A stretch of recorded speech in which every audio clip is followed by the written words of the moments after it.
یہ جو موضوع کا نام ہم نے منتخب کیا یہ ڈاکٹر محمد اقبال رحمۃ اللہ علیہ کا ایک شعر کا حصہ ہے کہ یہ ایک سجدہ جسے تو گرا سمجھتا ہے، ہزار سجدوں سے دیتا ہے آدمی کو نجات۔ رب ذوالجلال کی بارگاہ میں جو 5 وقت کی نماز ہے جسے آج بندہ مومن مشکل سمجھتا ہے اور اس میں سستی اور غفلت کرتا ہے، اگر یہ 5 نمازیں پڑھ لے، رب کی بارگاہ میں سجدہ کرے، تو یہ ایک سجدہ جو اس نے رب کی ذات کو کرنا ہے بندے کو 1000 سجدوں سے نجات دے دیتا ہے۔ رب کی بارگاہ میں جو بندہ جھکتا ہے تو اللہ اس سجدے کی برکت سے اور اپنی بارگاہ میں جھکنے کی وجہ سے اس آدمی کو، اس انسان کو پھر کسی اور کے آگے جھکنے نہیں دیتا، اسے کسی میدان میں ذلت اور رسوائی کا سامنا نہیں کرنا پڑتا، اسے پھر کسی کے در پہ جا کے بھیک مانگنا پڑتی۔ جو رب کے دربار میں جھکتا ہے، رب ذوالجلال ہر قدم پہ اسے عظمتیں اور وقار عطا فرماتا ہے۔ رب ذوالجلال کا یہ ہم پہ خصوصی کرم ہے کہ رب ذوالجلال نے اپنے محبوب صلی اللہ تعالیٰ علیہ وسلم کے صدقے اللہ نے ہمیں 5 نمازوں کی صورت میں اپنے ساتھ 5 اوقات میں ملاقات کا وقت عطا فرمایا۔ سبحان اللہ، بے شک یہ 5 وقت کی نماز یہ دیگر انبیاء جو رب ذوالجلال کے انبیاء ہیں ان کی اللہ کے ساتھ ملاقات اور رب کے دربار میں حاضری کے اوقات ہیں۔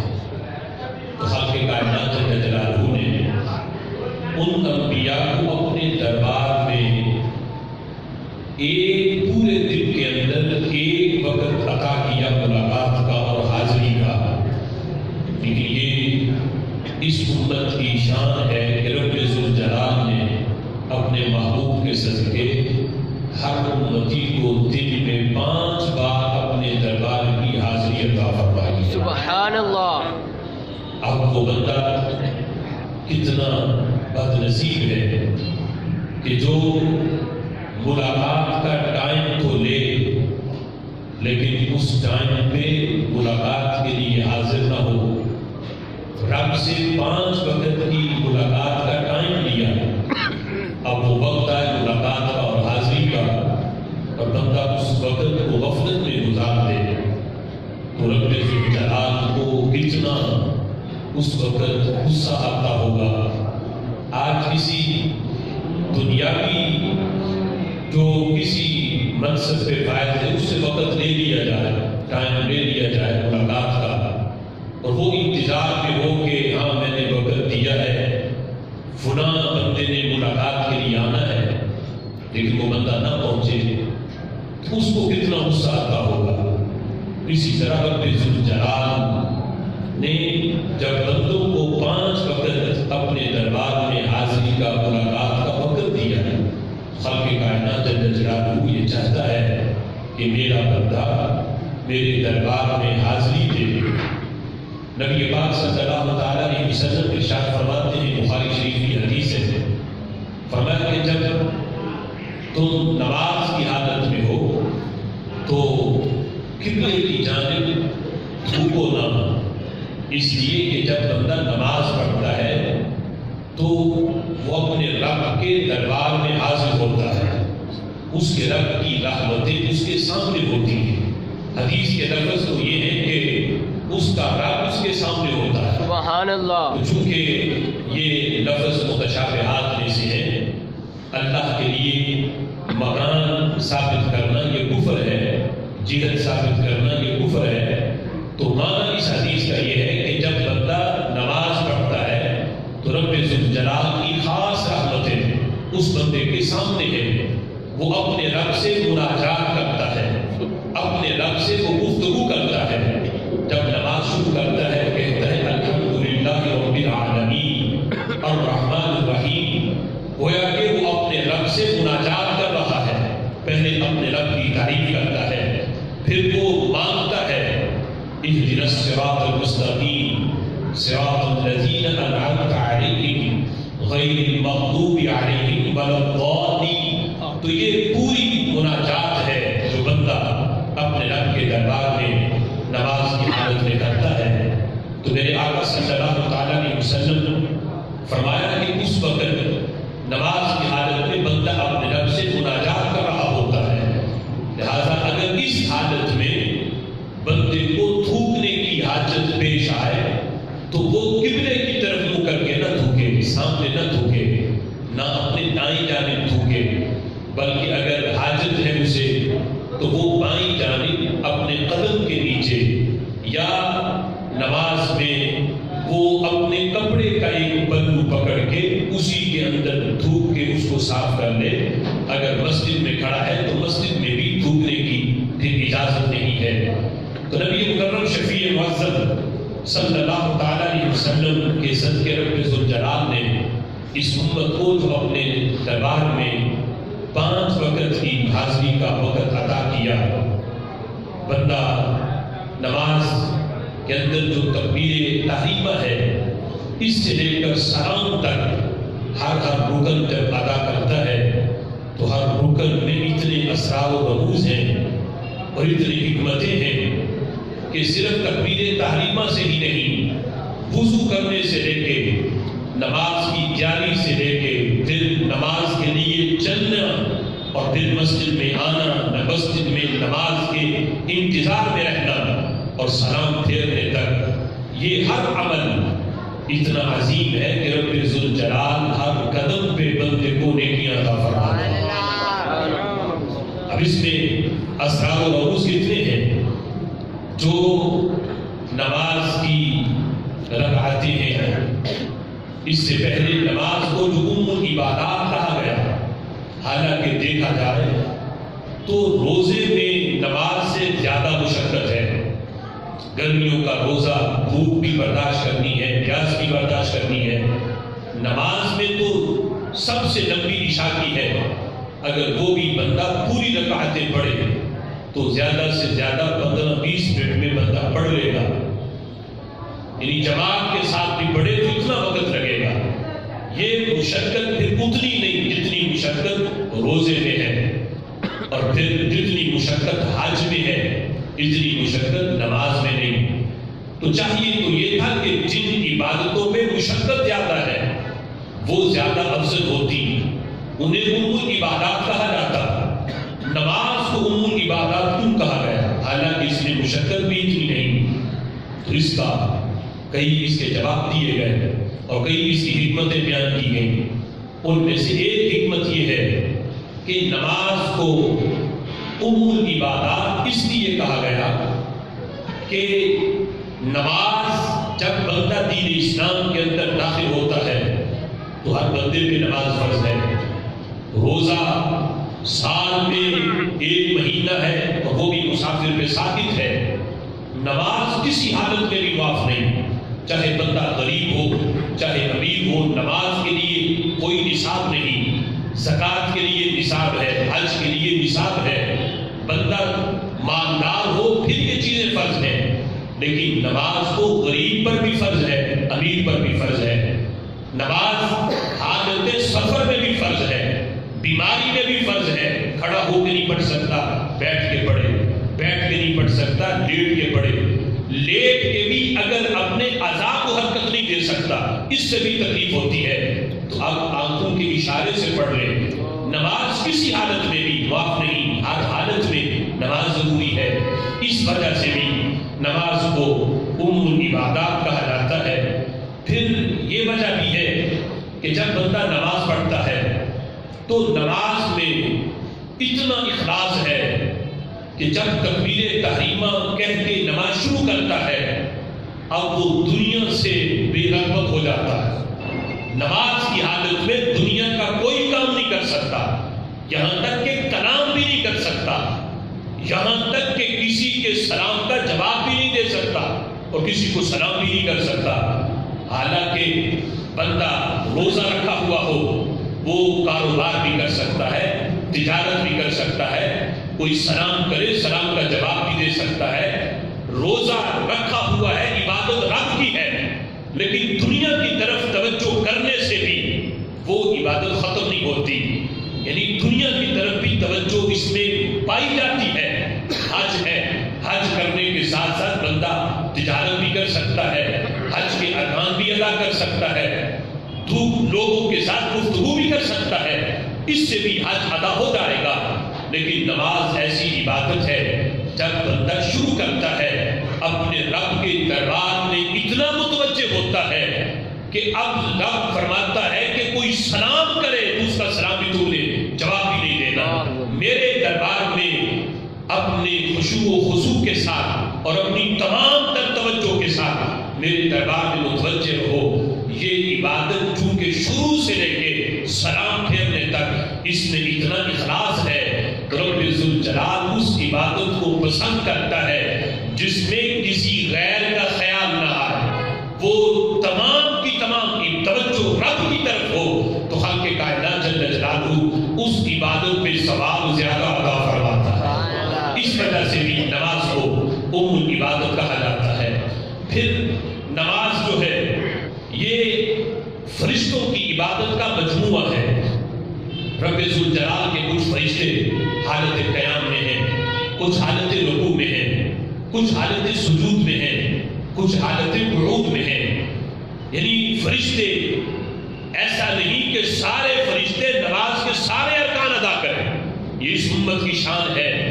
اللہ نے اس امت کو قیام بھی دیا، رکوع بھی دیا، سجود بھی دیا، قعود بھی دیا۔ فرشتے صرف ایک رکن ادا کر کے عبادت کرتے ہیں، اللہ نے تمام فرشتوں کی مجموعی عبادت اس امت کو عطا فرما دی ہے۔ اس وجہ سے یہ نماز چونکہ تمام فرشتوں کی عبادت کا مجموعہ ہے، اس وجہ سے بھی اس کو ام العبادت کہا جاتا ہے۔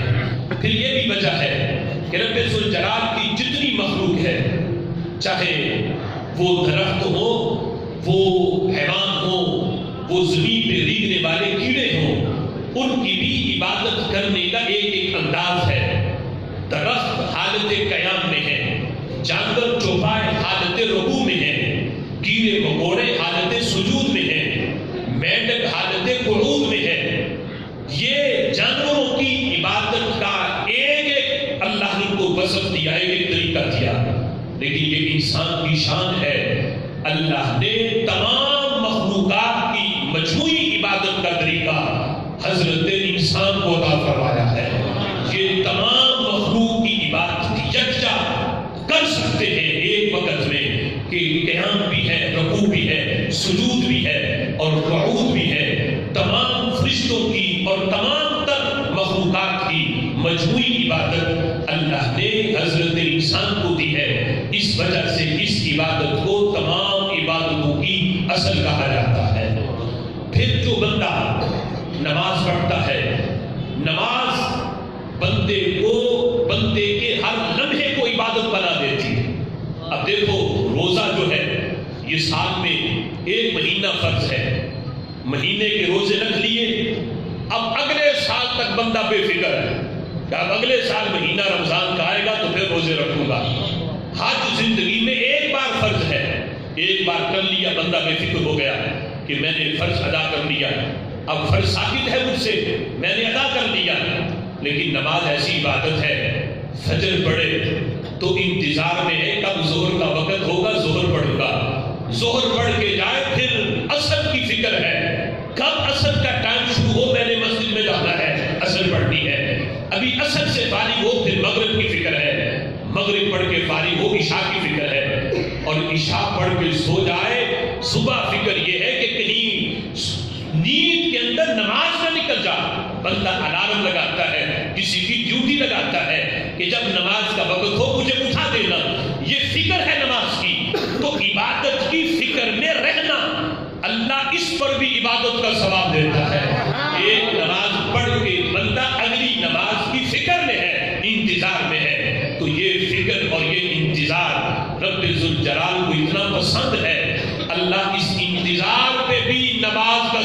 دے دیتا ہے۔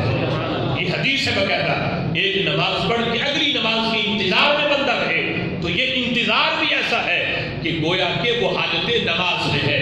بندہ رب ذوالجلال اس عمل پر بھی، حالت انتظار پر بھی اس بندے کو اپنی عبادت کا ثواب دے دیتا ہے۔ اس وجہ سے بھی اس کو ام العبادت کہا جاتا ہے۔ اور پھر دیکھو، عبادت نماز سے پہلے جو ہم وضو کرتے ہیں، اس وضو میں کتنی حکمتیں ہیں۔ آج اگر کسی کے ذہن میں یہ آئے کہ چاروں اعضاء دھونا یہ فرض کیوں رکھا گیا؟ 3 بھی ہو سکتے تھے، زیادہ اعضاء بھی ہو سکتے تھے، 3 اعضاء دھونے ہیں اور سر کا مسح کرنا ہے، یہ وضو کے 4 فرض ہیں۔ اس میں بڑی حکمتیں ہیں۔ اکثر جو بندے کے گناہ ہیں وہ ان 4 اعضاء سے ہوتے ہیں، یا بندہ ہاتھ سے گناہ کرتا ہے، یا گناہ کی طرف قدم استعمال ہوتے ہیں، بندہ چل کے جاتا ہے، آنکھ سے گناہ ہے، زبان سے گناہ ہے، اور پھر کانوں سے گناہ کی بات سن کے بندہ گناہ کرتا ہے، اور پھر بندے کا جو دماغ ہے اس میں پہلے گناہ کا خیال آتا ہے، پھر بندے سے گناہ سرزد ہوتا ہے۔ جو بندہ وضو کرتا ہے، ہاتھ دھوتا ہے، ہاتھ کے گناہ چڑھ جاتے ہیں، بندہ کلی کرتا ہے، منہ کے گناہ چڑھ جاتے ہیں، جب بندہ چہرہ دھوتا ہے، آنکھوں کے گناہ صاف، پھر سر کا مسح کرے، سر کے گناہ جو دماغ میں سو جائی ہے وہ گناہ بھی صاف، کانوں کا مسح کرے، کانوں سے جو اس نے گناہ کی بات سنی ہے وہ گناہ بھی ختم ہو گیا۔ اس انداز میں جب بندہ وضو کرتا ہے، وضو سے ہی رب ذوالجلال اس کے اعضاء کے گناہوں کو معاف فرما دیتا ہے۔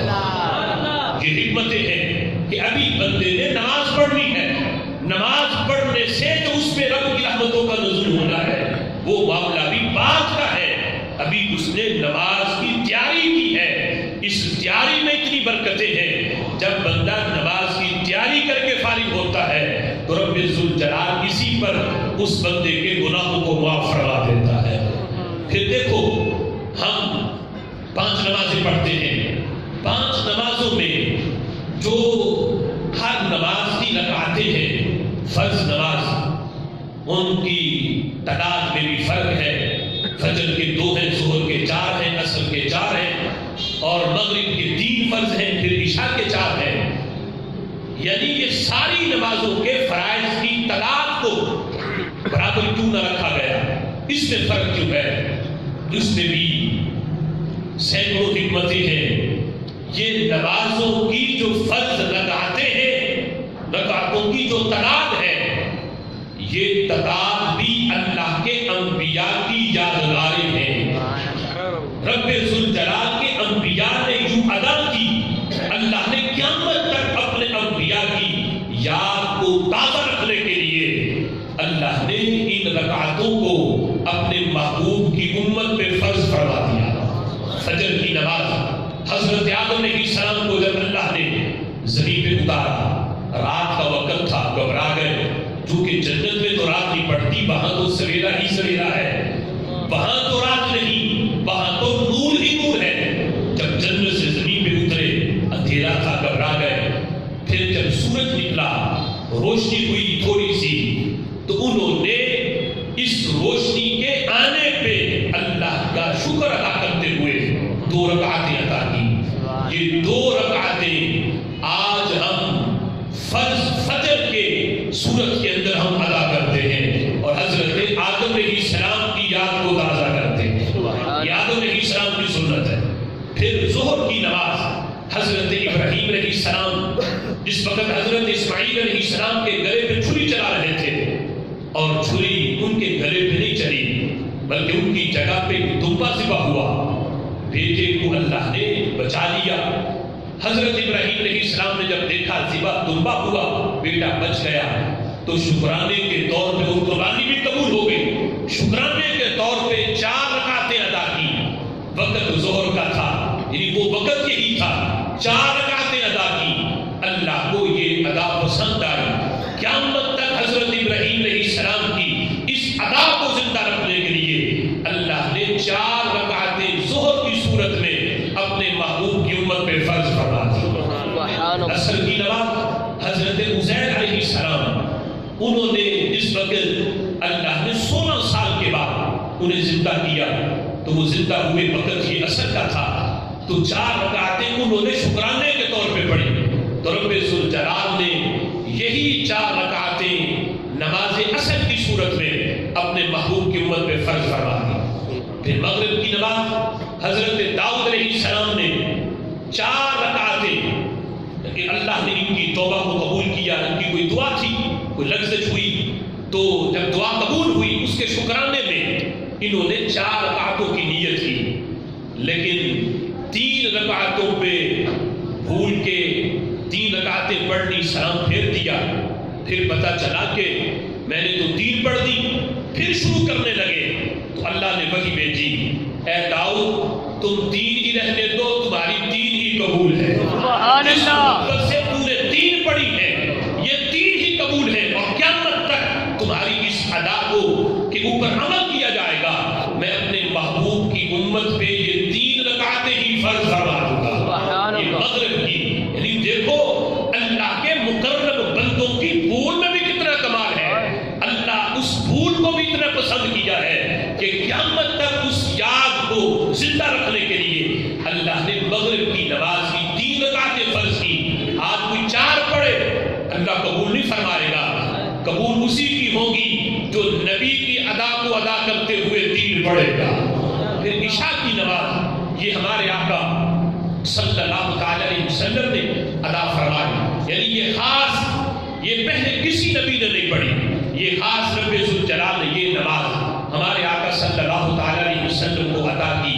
تو یہ 5 نمازیں آج جو پڑھتا ہے، ایک تو ہے اللہ کی یہ عبادت، اس کا ثواب، دوسرا یہ تفصیل سن کے کہ یہ دیگر انبیاء کی یادگاریں بھی ہیں، تو بندہ فجر پڑھنے لگے تو ذہن میں ہو یہ حضرت آدم نے پڑھی تھی، پھر ظہر پڑھے تو ذہن میں ہو حضرت ابراہیم نے پڑھی تھی، عصر پڑھے تو نیت ہو حضرت عزیر نے پڑھی تھی، مغرب پڑھے تو حضرت داؤد علیہ السلام کا نقشہ ذہن میں ہو، اور عشاء پڑھتے ہوئے محبوب علیہ السلام کی سنت ذہن میں ہو، تو رب ذوالجلال ان 5 نمازوں پہ جہاں اپنی عبادت کا ثواب دے گا، وہاں انبیاء کی سنت پر عمل کرنے کا ثواب بھی عطا فرما دے گا۔ سبحان اللہ۔ تو نماز یہ ایسی عبادت ہے کہ رب ذوالجلال قدم قدم پہ اس میں عظمت عطا فرماتا ہے۔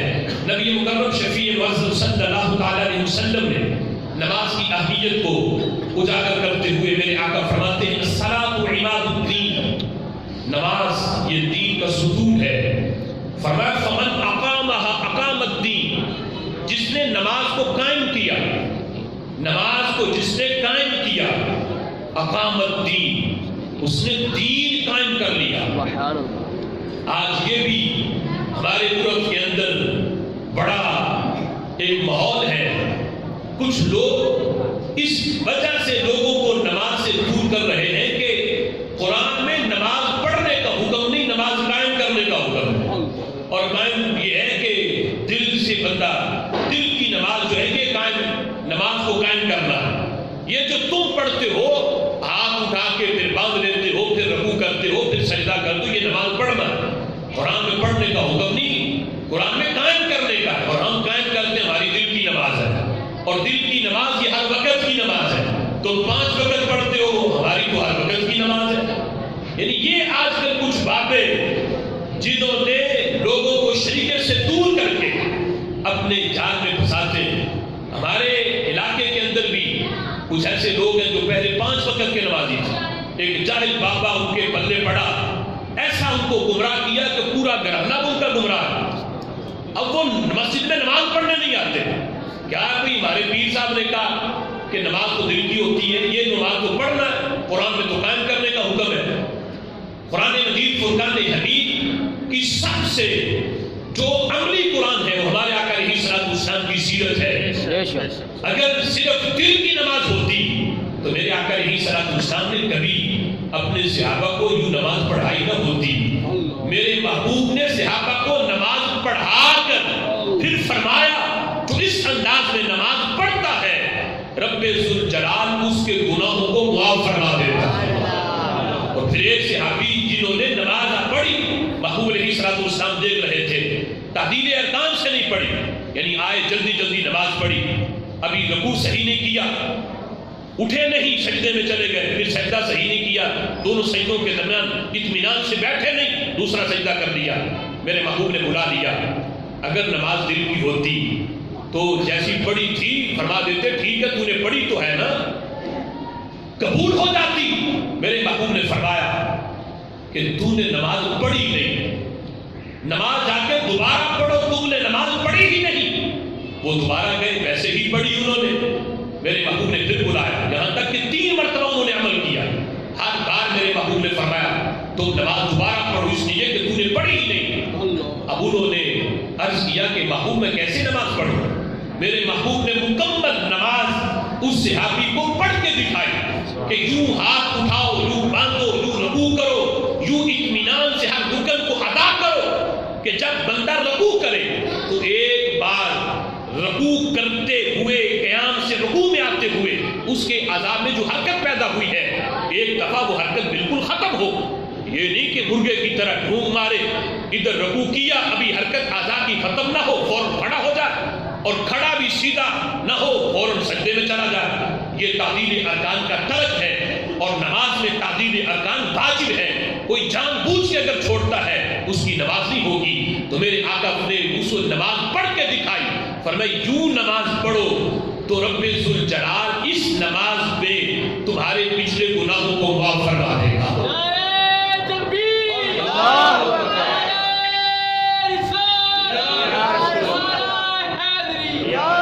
تو دل کی نماز، اس کا شریعت میں دور دور تک اس کا کوئی ایسا نقشہ ہی نہیں۔ نماز وہ ہے جو ہمارے آقا علیہ الصلوۃ والسلام نے پڑھی، جس وقت پوچھا صحابہ نے محبوب قرآن کے اندر نماز پڑھنے کا حکم تو کئی بار ہے لیکن طریقہ کہیں نہیں، میرے آقا فرماتے ہیں یوں پڑھو جس طرح مجھے پڑھتے ہوئے دیکھتے ہو۔ سبحان اللہ۔ دل کی کیفیت تو نظر نہیں آتی، اگر معاملہ نماز کا دل کے ساتھ ہوتا تو میرے محبوب کس طرح بیان کرتے کہ دل میں کیا ہے، یہ تو پتہ ہی نہیں چل سکتا۔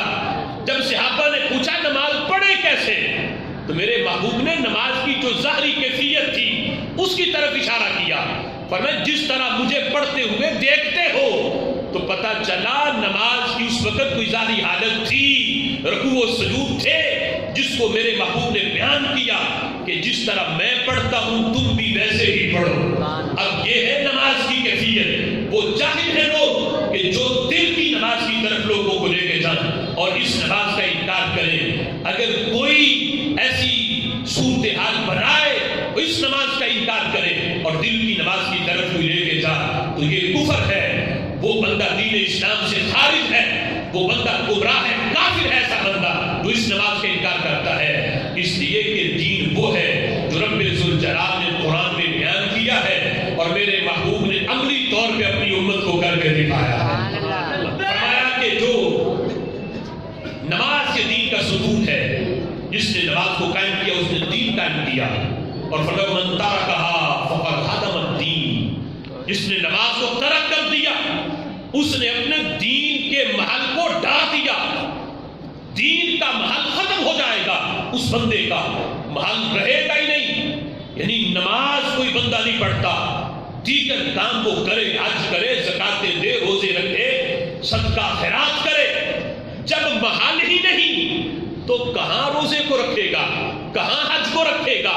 محل ہوگا تو وہاں روزہ رہے گا، وہاں حج رہے گا، وہاں زکاتیں رہے گی اور وہاں صدقہ خیرات رہے گا۔ جب چٹکن میدان ہو کہاں سجائے گا روزے کو، کہاں سجائے گا حج کو، کہاں سجائے گا وہ صدقہ خیرات کو؟ پہلے محل تعمیر کرو دین کا، پھر اس میں روزہ رکھو، پھر حج رکھو، پھر فائدہ ہے۔ فرمایا جس نے نماز کو ترک کیا وہ یوں ہے قد ہدم الدین، جس طرح اس نے اپنے دین کے محل کو ہی ڈھا دیا۔ نبی پاک صلی اللہ تعالی علیہ وسلم نے نماز کی اہمیت کو بیان کرتے ہوئے فرمایا لا دین لمن لا صلاۃ لہ، فرمایا اس کا دین ہی نہیں جو نماز نہیں پڑھتا، اس کا کوئی دین نہیں۔ اس لیے کہ مومن اور کافر کے اندر فرق کرنے والی جو چیز ہے وہ نماز ہے۔ یہ نماز ہی ہے جو بتاتی ہے یہ بندہ مومن ہے یا منافق ہے، مسلمان ہے یا کافر اس کا کوئی دین نہیں جس کی نماز نہیں. انما موضع الصلاۃ من الدین کموضع الرأس من الجسد. فرمایا نماز کی حیثیت دین میں یوں ہے جس طرح تمہارے جسم کے اندر سر کی حیثیت ہے. سر کاٹ دو تو زندگی برقرار نہیں. جسم بالکل مٹی ہے. اگر چاہتے ہو جسم میں زندگی برقرار رہے تو پھر سر کو سلامت رکھنا پڑے گا. اگر سر کاٹ دیا جائے جسم کا تعارف نہیں ہوگا, کوئی پہچان نہیں سکے گا یہ کس کا جسم ہے, بلکہ جسم کو جسم کہا ہی نہیں جائے گا, وہ تو مٹی کا ڈھانچہ بن جائے گا. جسم کی تعریف سر سے ہے, اسی طرح دین کی پہچان نماز سے ہے. دین کا پورا ڈھانچہ نماز سے ہے اور دین کا قیام نماز سے ہے. میرے آقا فرماتے ہیں دین کے اندر نماز کی حیثیت یوں ہے جس طرح تمہارے پورے جسم کے اندر سر کی حیثیت ہے.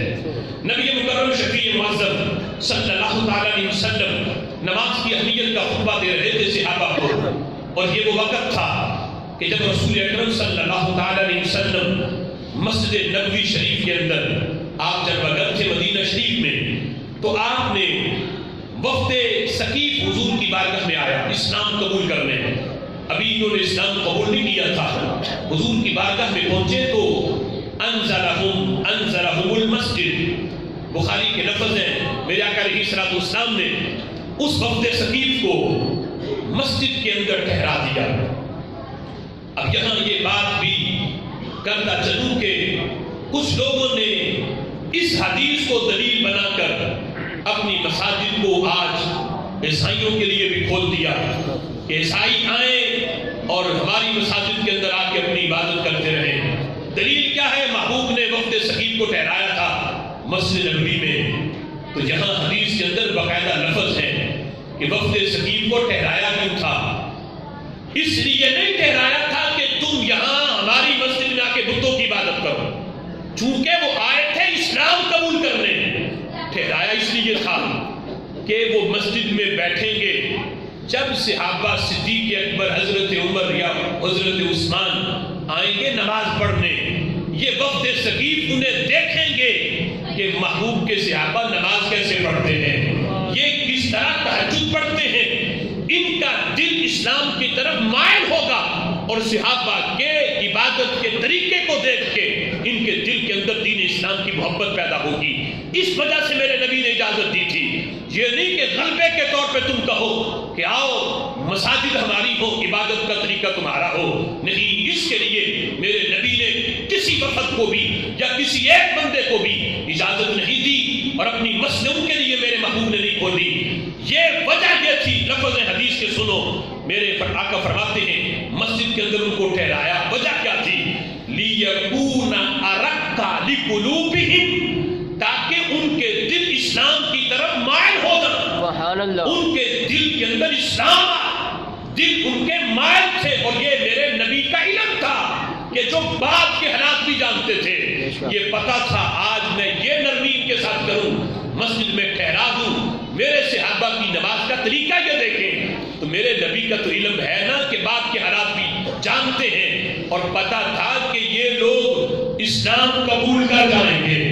آج کس کا علم ایسا ہے جو اس بنیاد پر اپنی مساجد کھول دے غیروں کے لیے کہ ان کے دل نرم پڑ جائیں اور یہ اسلام کی طرف آ جائیں. آج کسی کو کسی کے دل کا نہیں پتا. یہ میرے نبی کا علم ہے جو لوگوں کے دلوں کو بھی دیکھتی ہے.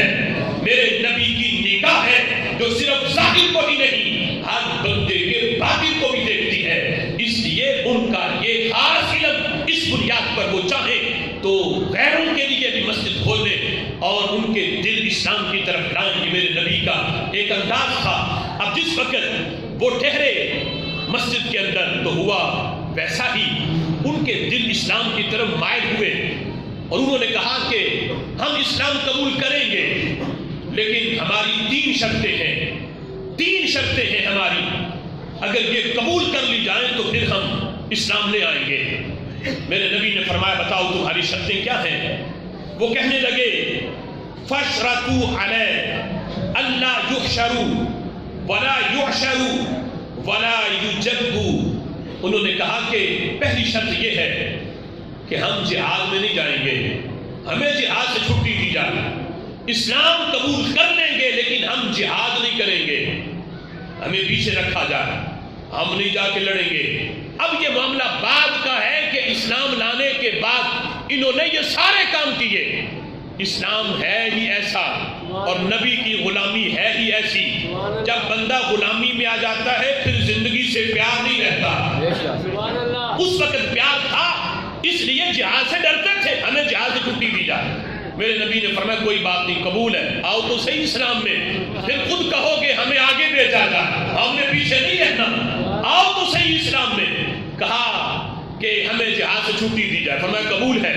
پھر دوسری شرط، یعشرو، ہم عشر نہیں دیں گے، مال سے پیار بڑا تھا، کہا یہ جو آپ عشر لیتے ہو، زکوٰۃ لیتے ہو، ہم یہ عشر نہیں دیں گے اپنی فصلوں کا، کہ جو بھی فصل کاشت ہو اس کا 10% حصہ جو ہے وہ غرباء میں تقسیم کیا جائے، جس طرح زکوٰۃ فرض ہے عشر جس طرح ضروری ہے۔ انہوں نے کہا ہم عشر نہیں دیں گے۔ میرے نبی نے فرمایا کوئی بات نہیں، آج مالوں سے پیار بڑا ہے، آؤ تو صحیح اسلام میں۔ پھر مال تو کیا، جان سے بھی پیار نہیں رہتا، تم مال کی محبت کی بات کرتے ہو، فرمایا یہ بھی قبول ہے، ٹھیک ہے عشر نہ دینا، آؤ اسلام میں۔ تیسری شرط انہوں نے لگائی، کہنے لگے ولا یجبو، یہ جو تم نماز میں جھکتے ہو، رکوع کرتے ہو اور اپنا سر بھی زمین پہ رکھ دیتے ہو، یہ جھکنا ہمیں پسند نہیں ہے۔ چونکہ نماز میں یہ جھکنا ضروری ہے، اس لیے ہم نماز ہی نہیں پڑھیں گے، ہمیں نماز کی بھی چھٹی دی جائے۔ تو میرے محبوب نے فرمایا اگرچہ اختیار ہے میرے نبی کا، لیکن جس وجہ سے وہ نماز کی چھٹی مانگ رہے تھے کہ ہمیں جھکنا پسند نہیں، میرے نبی نے فرمایا جس جھکنے کو تم ذلت سمجھتے ہو، جس جھکنے کو تم رسوائی سمجھ رہے ہو کہ ہمیں یہ جھکنا پسند نہیں، دیکھو تو صحیح یہ جھکنا کس کی بارگاہ میں ہے۔ یہ جھکنا بھی ایسا ہے کہ اللہ اس جھکنے پر بھی عظمت عطا فرماتا ہے، اس جھکنے میں وقار ہے، اس جھکنے میں عزت ہے، اور اس جھکنے کے اندر عظمتیں ہیں۔ رب کے دربار میں جھکو، رب ذوالجلال ہر جگہ پہ تمہارے سر کو بلندی عطا فرما دے گا۔ یہ سجدہ جسے تو گرم سمجھتا ہے، 1000 سجدوں سے دیتا ہے آدمی کو نجات۔ یہ نقشہ کھینچا ڈاکٹر اقبال نے کہ رب کی بارگاہ میں جھکو، اللہ اس پہ عزتیں اتنی دے گا، پھر کسی کے دربار میں تمہیں جھکنا نہیں پڑے گا۔ فرمایا جس جھکنے کو تم ذلت سمجھ رہے ہو، یہ رسوائی تو نہیں، یہ ذلت تو نہیں۔ فرمایا وہ 2 قبول ہیں، لیکن یہ والی میں قبول نہیں کرتا، حالانکہ یہ بھی میرے نبی کا اختیار ہے، چاہتے تو یہ بھی قبول کرتے۔ ایک صحابی نے اس بنیاد پر اسلام قبول کیا، شرط لگائی 5 نہیں مجھ سے پڑھی جائیں گی، میں 2 پڑھوں گا، یہ 3 کی چھٹی دی جائے مجھے۔ میرے نبی نے فرمایا ٹھیک ہے قبول ہے، تم 2 ہی پڑھ لینا۔